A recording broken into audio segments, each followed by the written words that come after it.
होंगे, पढ़ाई में मगन होंगे। आप सभी का हमारे यूट्यूब चैनल GWG क्लासेज यानी गांव वाले गुरुजी में बहुत बहुत स्वागत है। आज ये क्लास में हम लोग पढ़ेंगे क्लास 10th का मैथ का चैप्टर नंबर 2 पढ़ेंगे, यानी बहुपद, जिसे बोलते हैं इसमें पॉलिनोमियल बोलते हैं, यानी पॉलिनोमियल। आज हम लोग पढ़ेंगे, बहुपद पढ़ेंगे। इसमें बहुपद को समझने से पहले हम इसका बेसिक समझेंगे कि बहुपद की परिभाषा समझने से पहले कुछ परिभाषा में कुछ शब्द आएंगे जिसके बारे में जानना क्या होता है, बहुत जरूरी होता है। काफी विस्तार से पढ़ा जाएगा ताकि आपको बहुपद कहीं पढ़ेंगे तो किसी प्रकार की कोई समस्या नहीं होगी, ये हमारा उम्मीद है कि इतना विस्तार से पढ़ा जाएगा कि बहुपद में कोई समस्या नहीं होगी। चलिए समझते हैं। सबसे पहले आते हैं, इसमें बहुपद में हम लोग पढ़ेंगे। बहुपद पढ़ने से पहले पढ़ेंगे कि कुछ राशियों के बारे में पढ़ेंगे। जैसे चर राशि हो गया, इंग्लिश में बोलते हैं क्या, वेरिएबल क्वांटिटी बोलते हैं। अचर राशि हो गया, नॉन वेरिएबल क्वांटिटी। फिर पढ़ेंगे इसमें क्या कि बीजीय व्यंजक पढ़ेंगे, इंग्लिश में बोलते हैं अलजेब्रिक एक्सप्रेशन बोलते हैं, ये भी पढ़ेंगे। उसके बाद हम लोग समझेंगे बहुपद की परिभाषा। ठीक, तो सबसे इसमें हम पढ़ लेते हैं कि संख्याओं के बारे में पढ़ेंगे। इसमें हमारा रहेगा ये, पहले पढ़ते हैं चर राशि के बारे में। किसके बारे में? चर राशि। चर का अंग्रेजी होता है वेरिएबल क्वांटिटी। वह राशि जिसका आंकिक मान हमेशा बदलता रहता है, कभी एक समान नहीं रहता है, उसे कहते हैं चर राशि।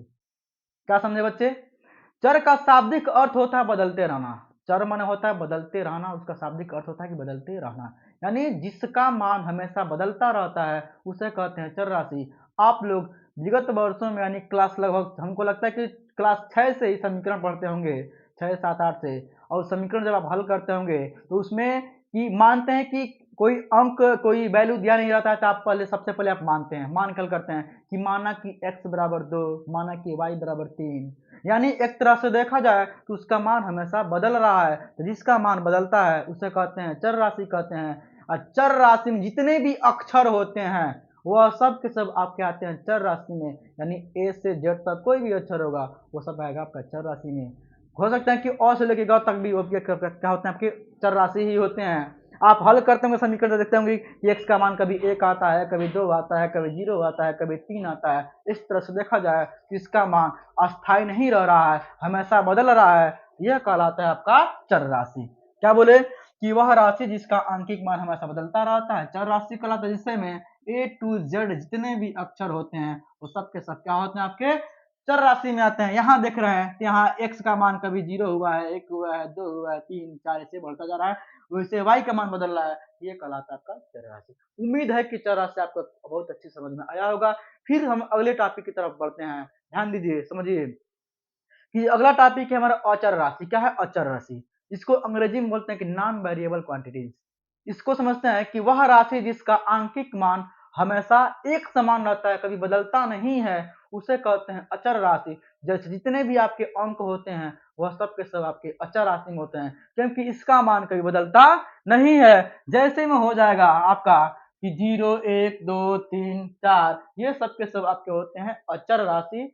इसका मान बदलता नहीं है। आप देखे होंगे क्या 0 का मान कभी 1 होता है, 0 का मान कभी 1 नहीं होता है, 2 का मान कभी 3 नहीं होता है, ये मान कभी बदलता नहीं है, इसलिए कहलाते हैं अचर राशि। और अचर का शाब्दिक अर्थ होता है अस्थायी रहना, नहीं जिसका मान हमेशा अस्थायी रहे, कभी बदले नहीं। तो उम्मीद करते हैं आपकी क्या समझ में आया होगा, ये आपका कि अचर राशि भी समझ में आया होगा। अब हम लोग पढ़ेंगे बीजीय व्यंजक का, पढ़ेंगे बीजीय व्यंजक। बीजीय व्यंजक का इंग्लिश होता है अलजेब्रिक एक्सप्रेशन। बीजीय व्यंजक क्या होता है कि वह व्यंजक जिसमें चर और अचर, क्या बोले हैं, जिसमें चर और अचर एक साथ आते हैं उसे कहते हैं बीजीय व्यंजक। इसको ऐसे भी कह सकते हैं कि वह व्यंजक जिसमें चर और अचर यानी अंक और चर और अचर यानी अक्षर और अंक दोनों एक साथ आते हैं उसे कहते हैं बीजीय व्यंजक। अब गणित की कुल संख्याएं होती हैं 4, जो घटाना गुणा भाग हो सकता है, क्या तो चारों रूप में आ जाए, किसी एक रूप में आ सकता है। यानी कहने का मतलब यही है कि बीजीय व्यंजक का मतलब कि जिसमें अंक और अक्षर दोनों एक साथ आएंगे वह होता है आपका बीजीय व्यंजक होता है। जैसे यहाँ लिखे हैं कि वह बीजीय व्यंजक जिसमें चर राशि वह चर तथा अचर राशियों के सम्मिलित रूप को बीजीय व्यंजक कहते हैं। जैसे यहाँ देखें 2x³ + 3x - 3/5 या लिखे हैं 5m+2। इसमें आपका यह कहलाता है चर, जितने भी अंक है ये सब कहलाते हैं, सॉरी जितने भी अंक है वह सब के सब कहलाते हैं अचर, और बाकी ये कहलाता है आपका चर। तो ये x चर है, ये भी चर है, यहाँ पे m चर है, और जितने भी अंक है वो सब के सब क्या है अचर है। तो जब अंक और अक्षर दोनों एक साथ आएगा उससे कहेंगे हम बीजीय व्यंजक। अब बात करते हैं किसमें, हाँ व्यंजक है, व्यंजन नहीं है व्यंजक है। इसमें अब हम आते हैं बहुपद की परिभाषा पे। तो परिभाषा पढ़ने से पहले हम चाहेंगे कि पहले जो इसको हम बहुपद को दो भागों में तोड़ रहे हैं समझने के लिए, परिभाषा के लिए नहीं, ध्यान दीजिएगा, इसको समझने के लिए हम दो भागों में तोड़ रहे हैं। जैसे ये हो गया आपका पॉलिनोमियल, क्या है पॉलिनोमियल। अब पॉलिनोमियल्स को दो भागों में तोड़ लेंगे, टुडे कितने, पॉली प्लस नोमियल।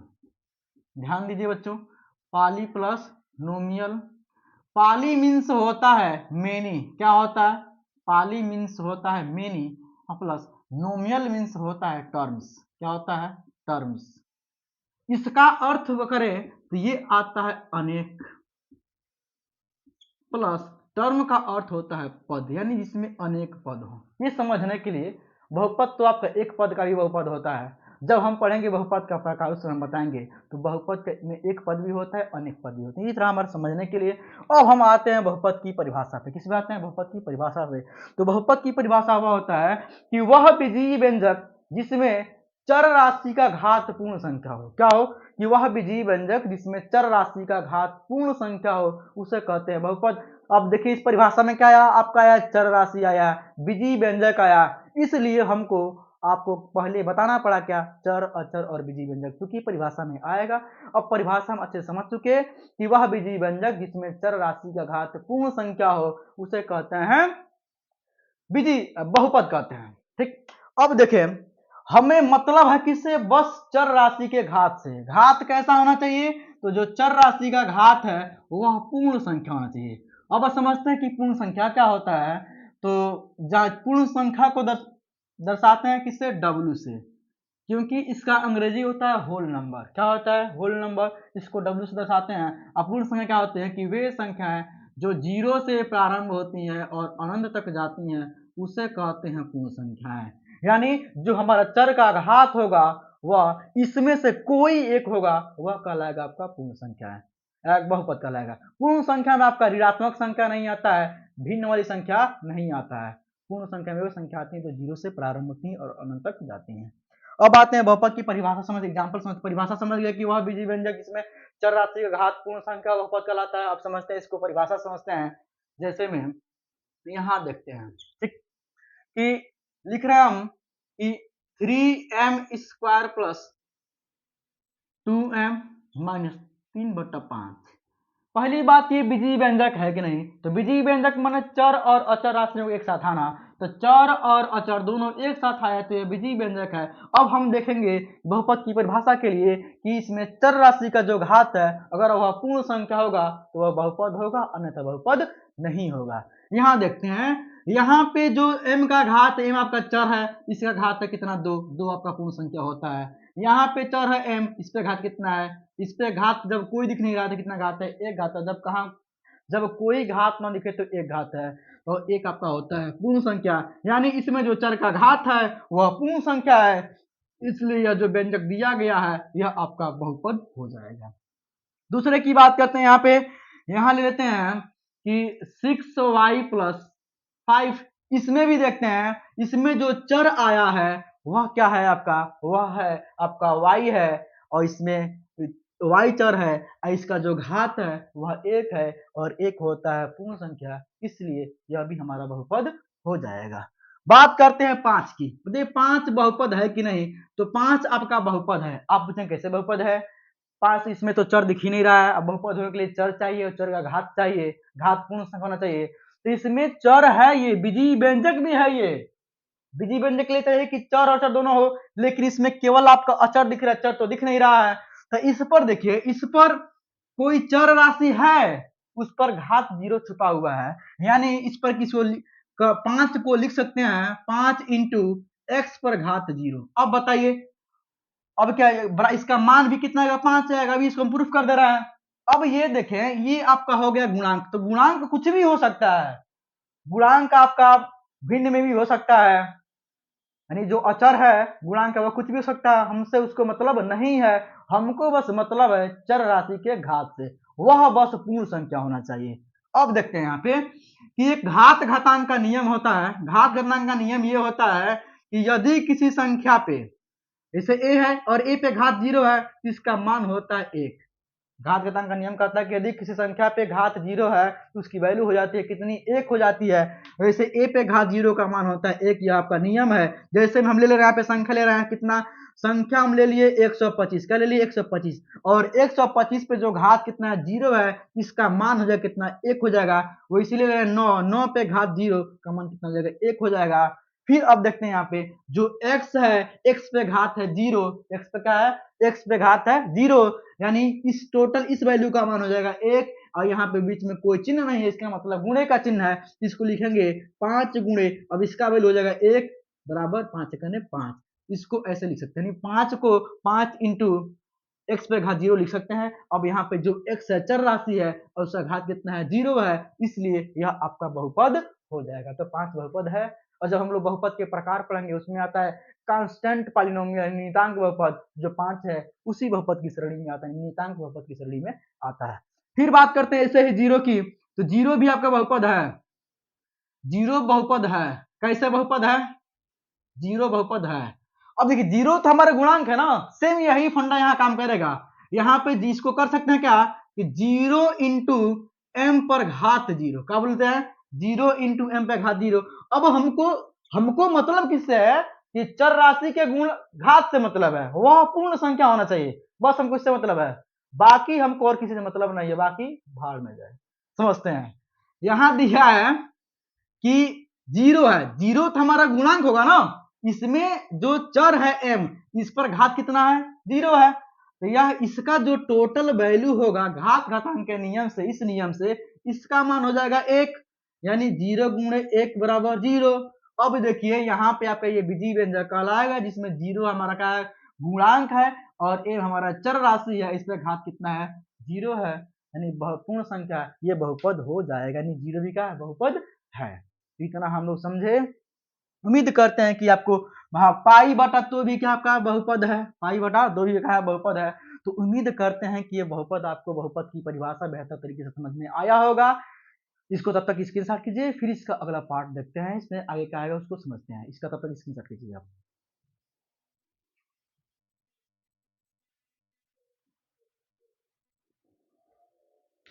हाँ तो बच्चों ध्यान देते हैं, अब हम क्या पढ़ चुके, बहुपद, बहुपद की परिभाषा पढ़ चुके, चर राशि पढ़ चुके, अचर पढ़ चुके, बीजीय व्यंजक पढ़ चुके, और उसके आधार पे हम बहुपद की परिभाषा पढ़ चुके। अब हम लोग समझेंगे कि बहुपद का प्रकार क्या होता है, यानी बहुपद के कितने प्रकार होते हैं। तो बहुपद के जो प्रकार होते हैं उसके बारे में हम लोग पढ़ेंगे। तो बहुपद को हम 2 आधारों पे बांटते हैं, एक बांटते हैं पद के आधार पे बहुपद, एक बांटते हैं घात के आधार पे बहुपद। इसको समझते हैं। तो इसके प्रकार को समझने से पहले हम समझेंगे जरा, इसमें समझेंगे किस तरह से प्रश्न पूछ सकता है बहुपद में। एक मिनट ध्यान देंगे, इसको देखिए काफी मजेदार है ये, इसको समझिएगा। जैसे ये दे दे कि इसे इसे पढ़ेंगे पॉलिनोमियल ऑफ एक्स, क्या पढ़ेंगे पॉलिनोमियल ऑफ एक्स। इसका मतलब ये हुआ कि हम जो भी आगे बहुपद यानी बीजीय व्यंजक लिखने वाले हैं, उसमें जो चर आएगा वह आपका एक्स चर है, क्या आएगा एक्स चर आएगा। ठीक, हम लिख दे रहे हैं यहाँ पे बहुपद लिख रहे हैं कि 7 एक्स है ना, तो यहाँ बहुपद जो चर आएगा इसमें एक्स ही आएगा। क्या हो गया, ये हो गया आपका 7 एक्स पे घात 4 plus 6x cube plus 3x minus 2 हो जाएगा। क्या कर दिए 2। अब पूछते हैं कि बहुपद है कि नहीं है, तो ये बीजीय व्यंजक है, चर और अचर दोनों एक साथ आया है, और जो चर है उसका घात पूर्ण संख्या है, यानी यह बहुपद है। क्या ये बहुपद है। अब इसमें इसको पूछ सकता है कि जो बहुपद दिया है यह बहुपद किस चर में बहुपद है, तो आप बताएंगे इसमें जो बहुपद में जो चर आया है वह एक्स चर है, तो यह बहुपद एक्स चर में बहुपद है। पूछा जाए यह बहुपद कितने चर में बहुपद है, तो इसमें देखिए आप यहां से मिस्टेक कर सकते हैं।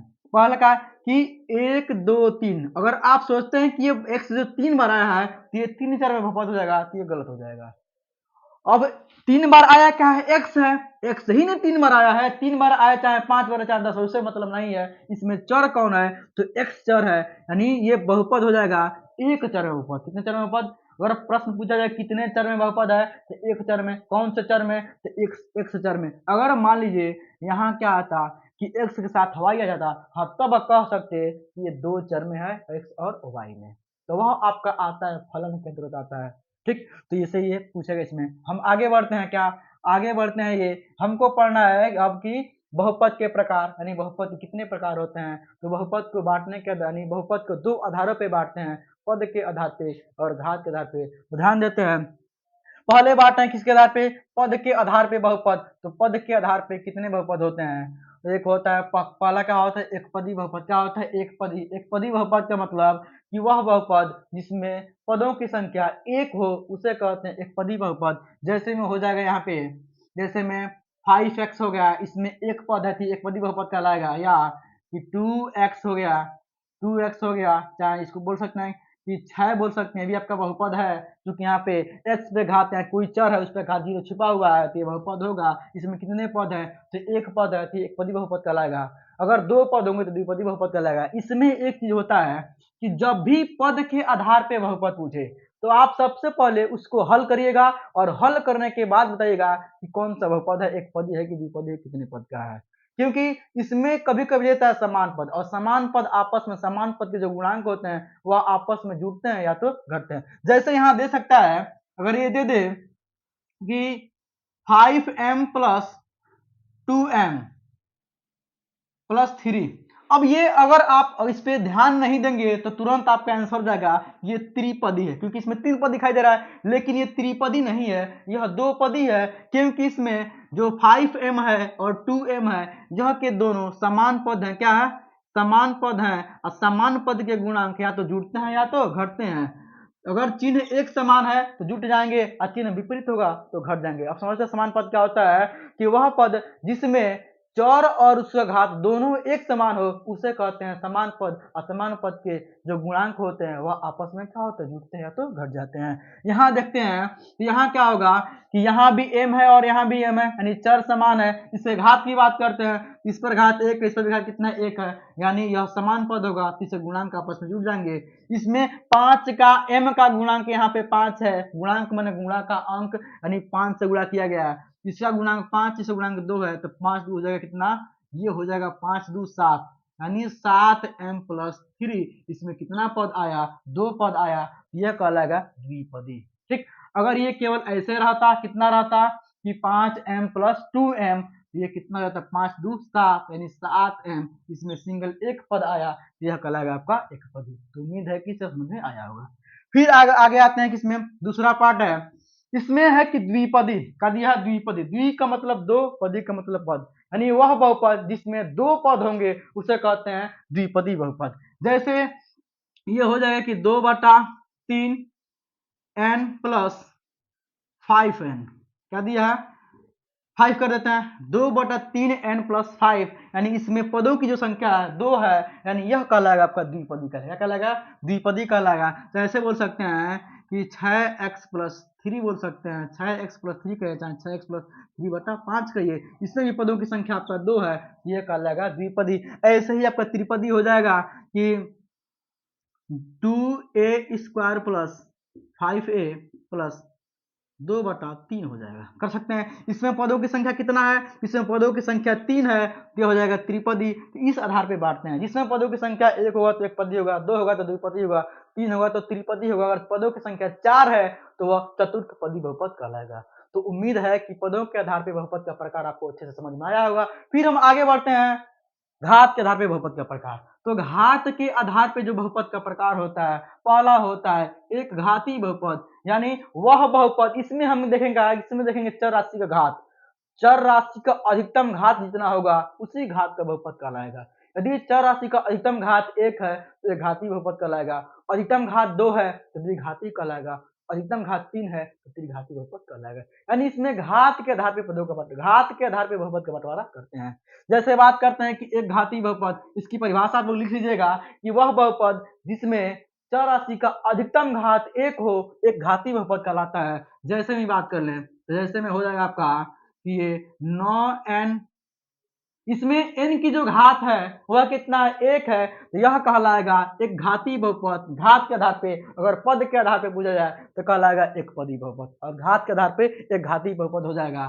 फिर कर लेते हैं यहाँ पे कि 6 माइनस 6 एक्स पे x कर लेते हैं, इसमें भी जो चर का घात है 1 है। जब कोई घात न दिखे तो मानेंगे वहां पे एक घात है, तो यह कहलाता है एक घातीय बहुपद। वैसे ही यदि चर राशि का अधिकतम घात 2 हो तो वह कहलाता है द्विघातीय बहुपद। जैसे में कर लेते हैं कि 2m पे घात 2 प्लस 3m प्लस 5। इसमें बात करते हैं तो चर का यहाँ घात 2 है, यहाँ घात 1 है, तो चर का जो अधिकतम घात है वह कितना है, 2 है। यानी m पर जो अधिकतम घात है वह कितना है, 2 है। तो यह कहलाएगा द्विघातीय बहुपद घात के आधार पे। अगर इसी को पूछे कि ये पद के आधार पे कौन सा बहुपद होगा, तो ये पद के आधार पे होगा त्रिपदी बहुपद। फिर वैसे ही आप यहाँ हो जाएगा त्रिघातीय बहुपद का मतलब कि वह बहुपद जिसमें चर का अधिकतम घात 3 हो उसे कहते हैं त्रिघातीय बहुपद। यानी क्या हो जाएगा, ये आपका हो जाएगा कि 7a³ प्लस 9a माइनस 4। इसमें बात करें, इसमें जो a चर राशि है इसका अधिकतम घात कितना है, 3 है, तो यह कहलाएगा त्रिघातीय बहुपद। उम्मीद है कि आपको घातों का प्रकार पद के आधार पे और घात के आधार पे समझ में आया होगा। तब तक इस वीडियो इसका स्क्रीनशॉट कीजिए, फिर इसका अगला पार्ट देखते हैं, अगला भाग देखते हैं क्या पढ़ना है। इसमें हर एक चीज और ध्यान दीजिए, इसमें दिया है अगर इसमें सवाल पूछ दीजिए, इसमें विकल्पी जो होता है आपका 20 नंबर का आता है उसमें चांस बनता है इसे पूछने का। इसमें सवाल पूछ सकता है कि इसमें m स्क्वायर का घात गुणांक कितना है, क्या पूछे हैं, m स्क्वायर का गुणांक। तो गुणांक का जब संधि विच्छेद करेंगे कि आएगा गुणा का अंक, यानी m स्क्वायर में कितने से गुणा किया गया है वही इसका गुणांक हो जाएगा। और गुणांक हमेशा चिन्ह के साथ बताते हैं। इसमें m स्क्वायर का गुणांक है +2, कितना है, +2 है। यहां से पूछ दे कि इसमें m का गुणांक कितना है, तो m का गुणांक बोलेंगे +3 है। तब तक इसका स्क्रीनशॉट कीजिए, फिर आगे समझते हैं।